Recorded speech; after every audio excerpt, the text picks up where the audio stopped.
What's up, guys? Dwarf Sativ here.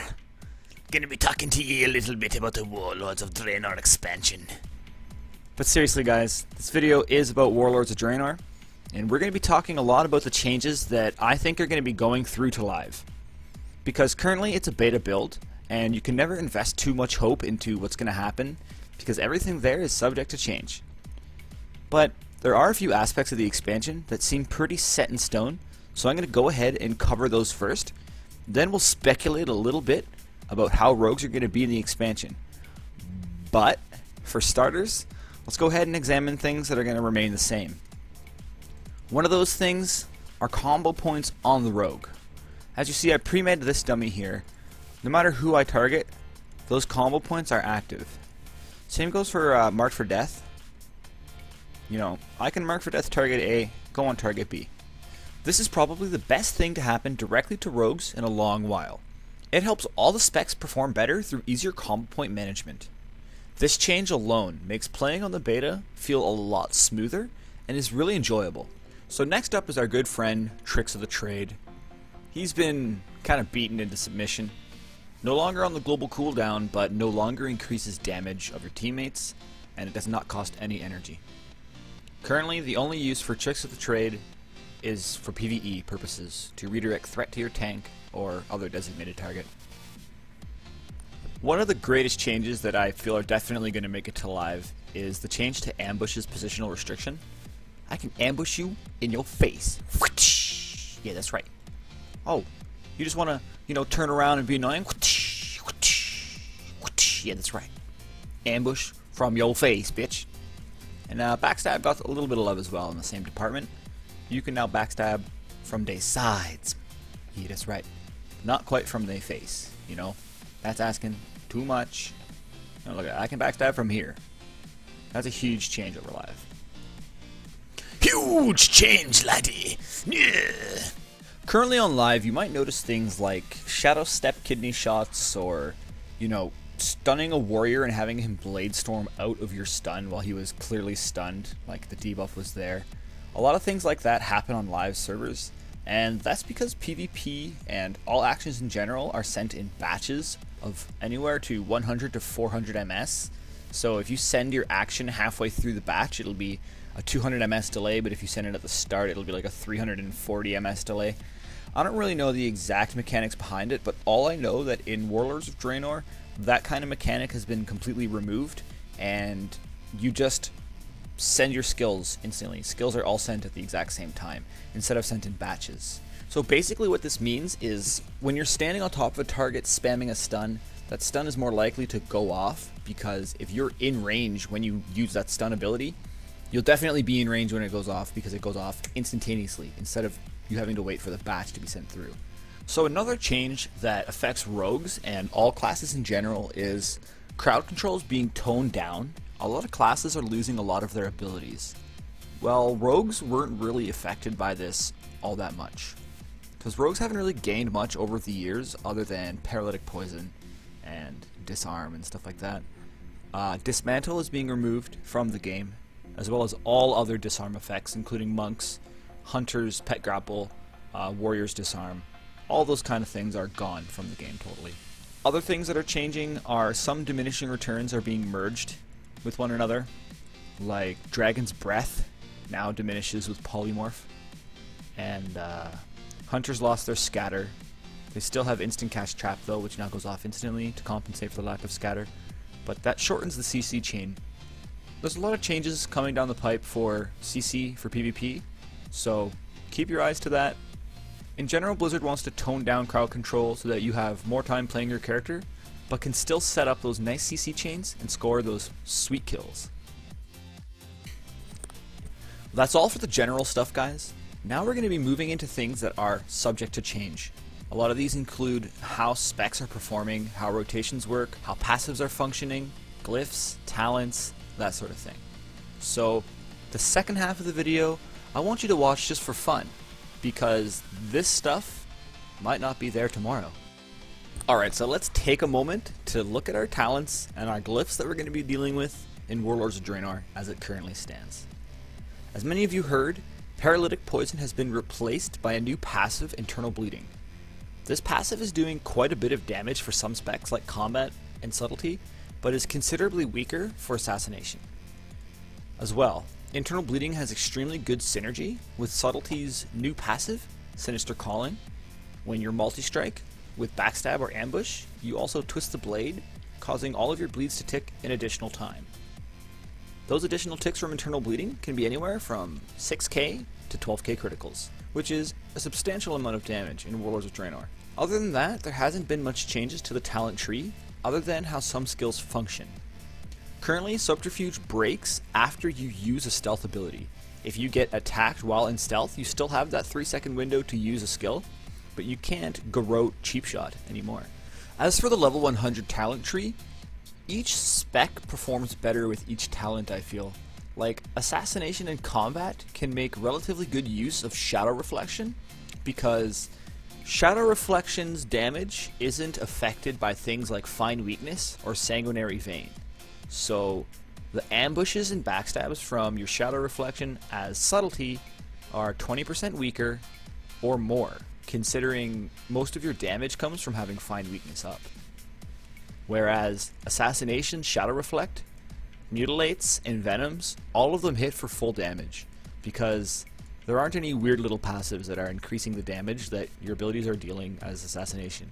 Their damage is just pretty upfront. Same goes for Combat. You can make good use of Shadow Reflection with Combat and Adrenaline Rush, because Adrenaline Rush lowers the global cooldown, allowing you to get more abilities into that 8-second window. So I mean, each spec has a different use for a different talent. Assassination can also make very good use of Venom Zest, increasing your maximum energy by 15 and giving you that extra regeneration for poisoned targets. With Rupture Spreading, you'll have 3 targets poisoned, giving you 15% increased regeneration, as well as that extra max energy. As Assassination, you can get a whole lot of maximum energy, I think like 155. I don't know, we have to wait for it to pool.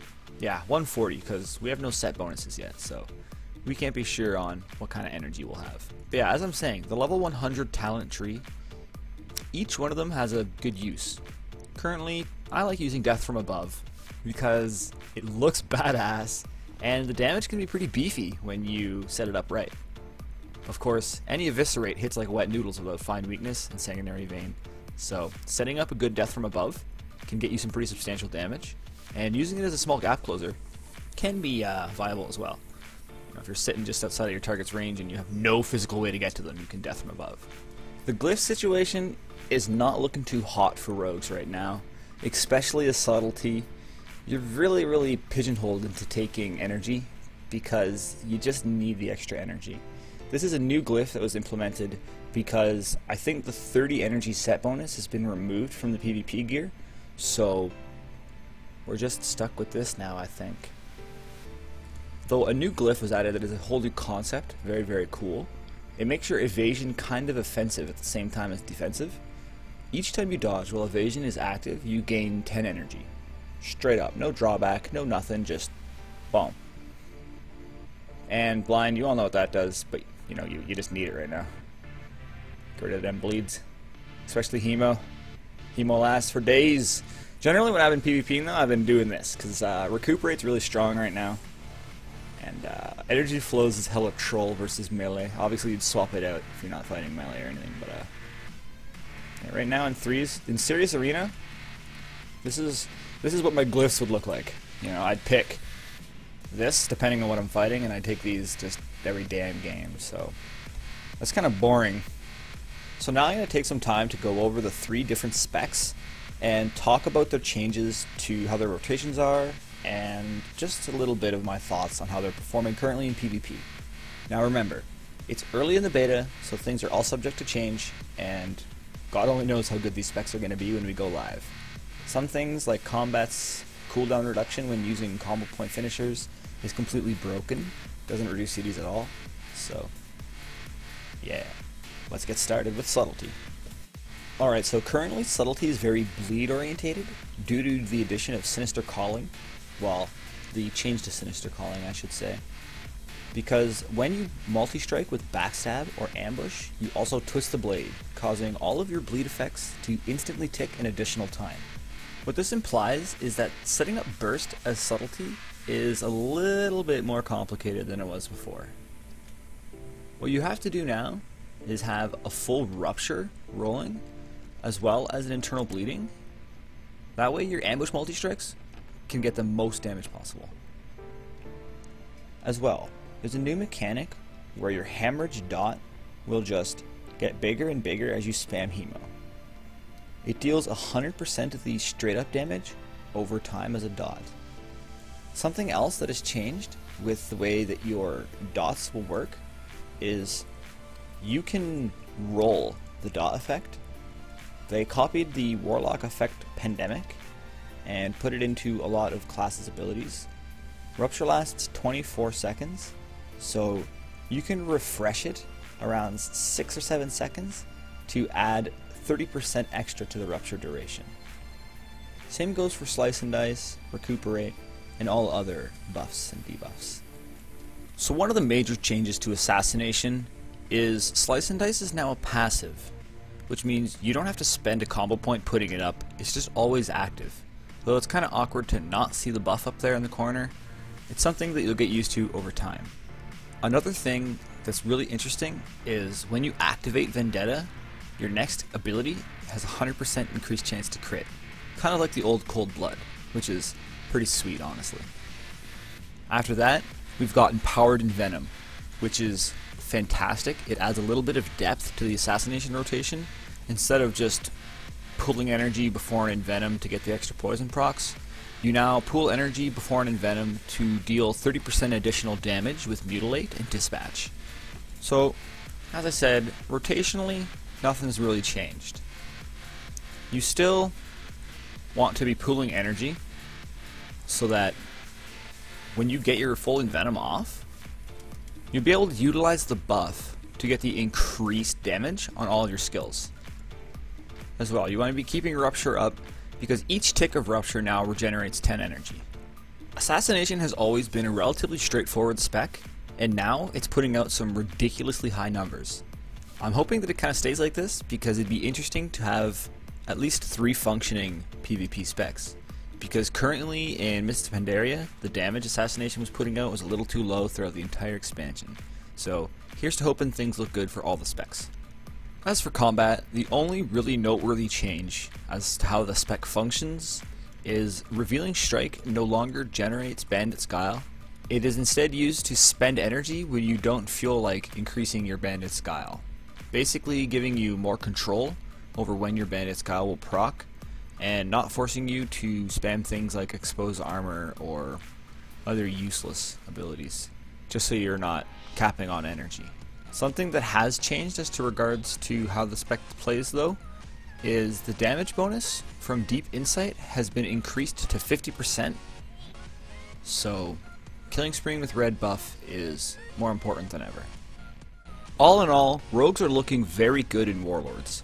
Not just because our self-healing is extremely strong, but because the general changes to the class as a whole improve the performance of all 3 specs, which has got me excited, because I've got 2 rogues, and I'm looking forward to being able to play all 3 specs to keep you guys up to date on what's what, to keep you in tip-top fighting shape for the expansion. Till next time guys, I hope you've enjoyed this video and found the information that I'm sharing with you at least entertaining, because remember, things are still early beta, and a lot of shit is up in the air. If you're interested in seeing some beta videos though, I'm gonna leave you with a playlist here at the end of the video. You can go ahead and check it out. Till next time, stay sneaky my friends.